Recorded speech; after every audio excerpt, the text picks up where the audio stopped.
¿Qué tal? Buenos días, soy el maestro Rodolfo Rodríguez. Me permito grabar esta breve cápsula para platicar un poco sobre el tema de costos a nivel introducción del tema de costos en economía. Primeramente, lo que tenemos que tener muy claro, tener identificado es que en el corto plazo, dado que algunos factores de la producción son fijos, eso implica que tendremos algunos costos que en el corto plazo serán fijos, es decir, nuestros costos totales en este corto plazo será la suma de los costos fijos totales más los costos variables totales. Y bueno, pues vamos a ver un ejemplo, vamos a utilizar el ejemplo de una pequeña fábrica de camisas, Camisería Don Carlos se llama. Y en este ejemplo, bueno, Camisería Don Carlos alquila una sola máquina de coser. Ese sería su factor de la producción fijo, una sola máquina de coser. Y para él tiene un costo por alquilarla de $25 diarios. Entonces, para Camiserías Don Carlos, esta cantidad representa su costo fijo total. Y también contrata trabajadores con un salario de $25 diarios. Como él puede elegir cada día cuántos trabajadores va a emplear, 0, 1, 2, 3, en este caso vemos hasta 5, pues eso representaría, esos $25 diarios por cada trabajador contratado, representaría su costo variable. Entonces, por decir algo, vamos a ver en el ejemplo, en el renglón 3, vemos cómo se forma el costo total. Lo que vemos en el renglón, para este tercer renglón, vemos que el número de trabajadores contratados fue de 3. Con esos 3 trabajadores contratados se producen en total 13 camisas al día. Y vemos que los costos fijos para Camisería Don Carlos a este nivel de producción es de 100, ¿verdad? ¿Cómo se forma? Bueno, ya sabemos que tenemos un costo fijo de $25 diarios para pagar la renta de la maquinaria, más el sueldo de 3 trabajadores. Como es $25 por día por cada trabajador, tendríamos un costo variable de $75 y la suma de ambos, de costo fijo más costo variable, es nuestro costo total. 25 más 75 da 100 y así se hace para conocer el costo total en cada nivel de producción, a cada nivel de uso de el factor de la producción variable que es la mano de obra en este ejemplo. Ahora bien, vamos a ver esto con gráficas. Fíjense cómo nuestro costo fijo, esta gráfica tenemos en el eje horizontal los niveles de producción y en el eje vertical los costos. Fíjense cómo nuestro costo fijo es una línea horizontal a un nivel de costos determinado. ¿Por qué? Porque sin importar el nivel de producción que obtengamos de camisas, el costo fijo en este ejemplo corresponde a la renta de una maquinaria para coser. Entonces, en ese caso, bueno, lo tenemos aquí al nivel de $25 por día como fijo total. El costo variable total sí empieza desde cero, para el caso que tengamos una producción de cero, es decir, que no tengamos contratado ningún trabajador. Vemos cómo empieza a bajar en esta forma y luego ya empieza a ser cada vez más creciente. A medida que se empiezan a presentar los rendimientos marginales decrecientes de ese factor variable de la producción, ante la presencia de un factor fijo, ¿verdad? Los costos variables comienzan a ser crecientes y la curva empieza a hacerse más pronunciada hacia arriba. ¿Cómo obtendríamos entonces nuestra curva, en este caso celeste, de curva de costos totales? Pues es la suma vertical de nuestra curva de costo variable, vamos en cada punto, vamos a sumar esta distancia de $25. ¿Por qué estos $25? Porque son precisamente nuestros costos fijos. Entonces, vamos a tener esta diferencia a todos los niveles de producción, que en todos los casos la diferencia vertical es de $25.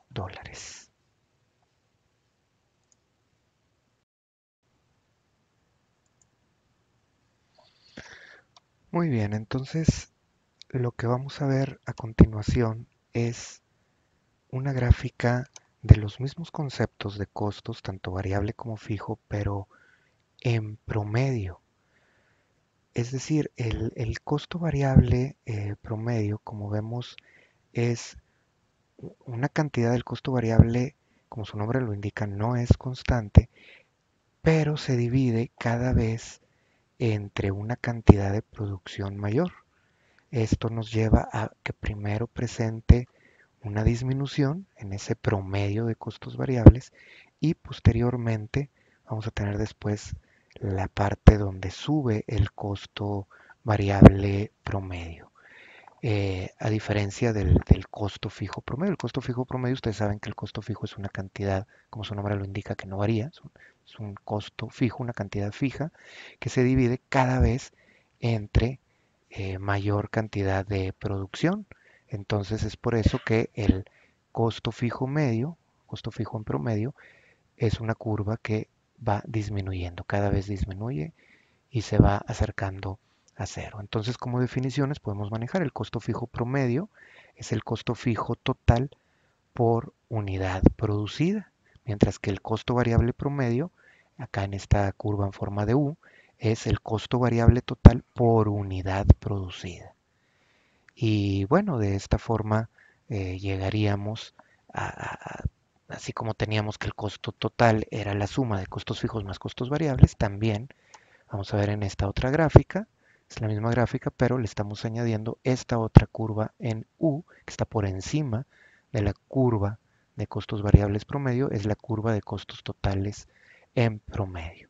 ¿Sí? Aquí también la diferencia entre ambas curvas, vertical, esa diferencia vertical son los costos fijos medios.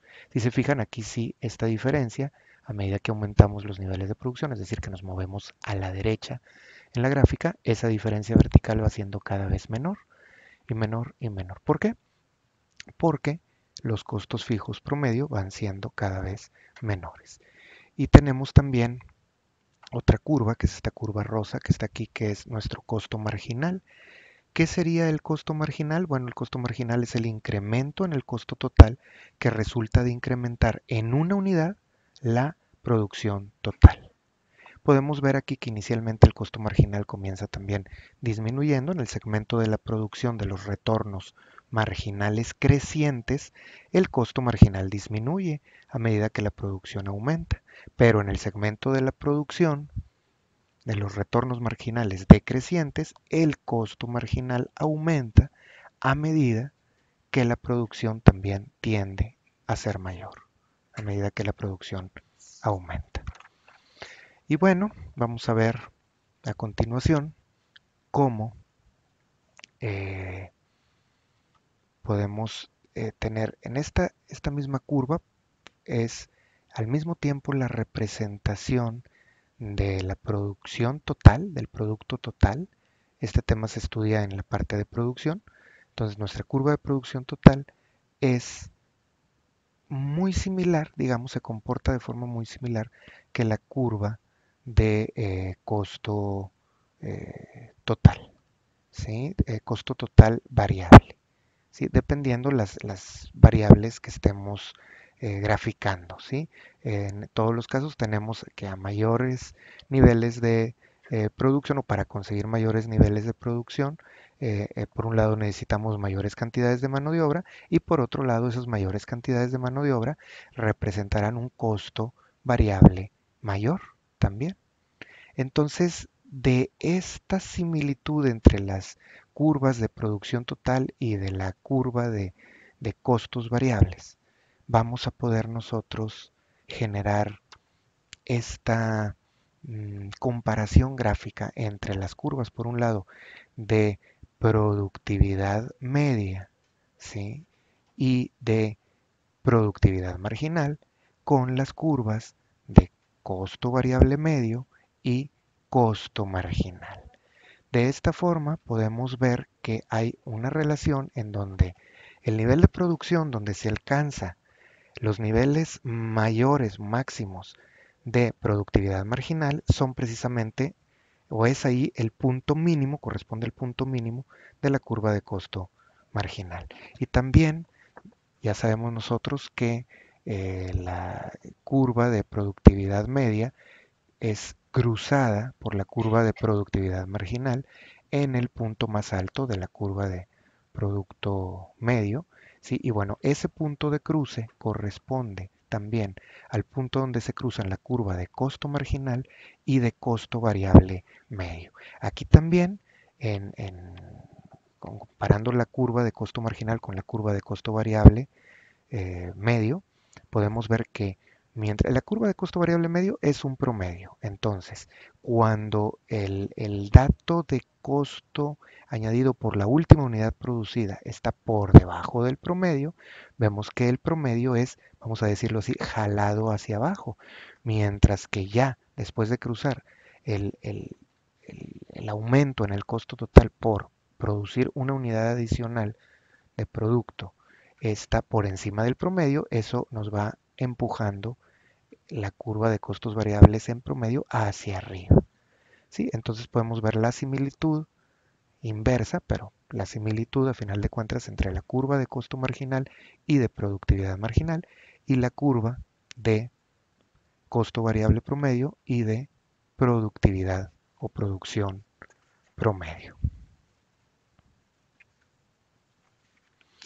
Y bueno, esto también es importante recordar, en el largo plazo todos los insumos, todos los recursos de la producción van a ser variables. Entonces, eso que ya lo hemos leído, ¿a qué conclusión nos lleva en el tema de costos?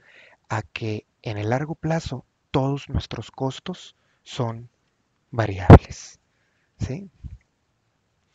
Y vamos a empezar a hablar un poquito ya de la función de producción. La función de producción no es otra cosa más que una relación entre la máxima producción posible y las cantidades de capital y mano de obra que se utilizan para llegar a esos niveles de producción.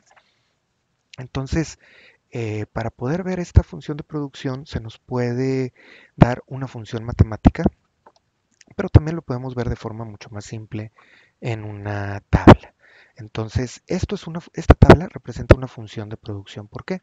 Porque relaciona las cantidades, en este caso siguiendo con el ejemplo de la camisería Don Carlos, bueno, las cantidades de camisas por día que podríamos obtener utilizando diferentes niveles de mano de obra, diferente cantidad de trabajadores contratados por día y tenemos acá varias columnas, ¿por qué? Porque cada columna corresponde a diferentes niveles de capital de producción, ¿sí? En este caso, máquinas de coser que se pueden utilizar. Entonces, con una máquina de coser, pues ya sabíamos estos datos de las cantidades que obteníamos de producción a los distintos niveles de uso de mano de obra. Pero vemos que con una segunda máquina y estas cantidades de mano de obra, los niveles de producción aumentan y van aumentando entre mayor es el capital utilizado en este proceso productivo. Ahora bien, cada nivel de uso de máquinas, en este caso, y estamos en el largo plazo porque está variando incluso nuestro factor que en el corto plazo era fijo. Entonces, esto nos lleva a tener distintas curvas de costo variable promedio, ¿sí? A los distintos niveles de uso de capital. Entonces, en el largo plazo, nosotros tendríamos en esta gráfica, donde tenemos niveles de producción y costos promedio, tendríamos nuestra curva de costo en promedio, nuestros costos promedios, a un determinado tamaño de planta y tendríamos otra curva de costos promedios en otro tamaño de planta. Acuérdense que los tamaños de planta en este ejemplo corresponden a distinto número de máquinas que se están utilizando. Y así tendríamos estas cuatro curvas.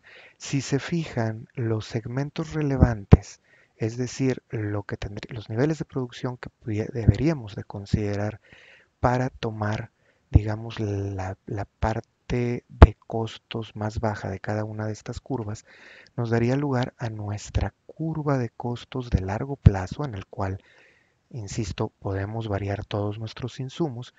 Entonces a esa curva de costos a largo plazo se le llama una curva envolvente. ¿Por qué? Porque estos niveles de producción los podemos, por decir, el nivel de producción de 13 lo podríamos obtener con nuestro tamaño de planta, es decir, utilizando una sola maquinaria o utilizando 4 maquinarias acá, pero nos damos cuenta que la forma más eficiente con 3 también, pero la forma más eficiente de producir 13 camisas por día es con 2 máquinas, ¿sí? Se llega a nuestro costo mínimo posible. Entonces, a largo plazo lo que tenemos es una curva envolvente. Aquí está con un color más fuerte celeste los segmentos de cada curva que deberíamos de considerar de acuerdo a los niveles de producción a los que deseamos llegar. O al revés, dado un nivel de costos que tengamos en el corto plazo, pues bueno, ver el rango óptimo que deberíamos de producir. Entonces, sobre esta curva envolvente, que es nuestra eh, curva de costos promedio en el largo plazo, ¿sí? Es que podemos identificar distintos segmentos de producción que en economía se le conoce como economías de escala. Entonces, eh, en esta, en esta primera parte vemos, por ejemplo, que eh, se presentan lo que son las economías de escala. ¿Qué son las economías de escala? Es la característica de la tecnología de una empresa que permite que los costos promedio de largo plazo disminuyan a medida que la producción aumenta. Después hay un rango, por aquí se presenta, que se le conoce como rendimientos constantes de escala. Es la característica de las tecnologías de una empresa que permite que los costos promedio de largo plazo permanezcan constantes a medida que la producción aumenta. Y si seguimos aumentando la producción, aún en el largo plazo, terminan por presentarse las deseconomías de escala. Es la característica de la tecnología de una empresa que permite que los costos promedio de largo plazo aumenten a medida que la producción también lo hace. Y entonces, cuando tenemos ese margen de decisión en el largo plazo, lo que debemos de buscar es encontrar este punto de escala mínima eficiente, que es el nivel mínimo de producción en el cual el costo promedio de largo plazo alcanza su nivel más bajo. Y bueno, espero que estos conceptos acerca de los costos en economía sean de utilidad. Es una breve cápsula a nivel introductorio, pero espero que sea de utilidad. Muchas gracias por ver el video. Hasta luego.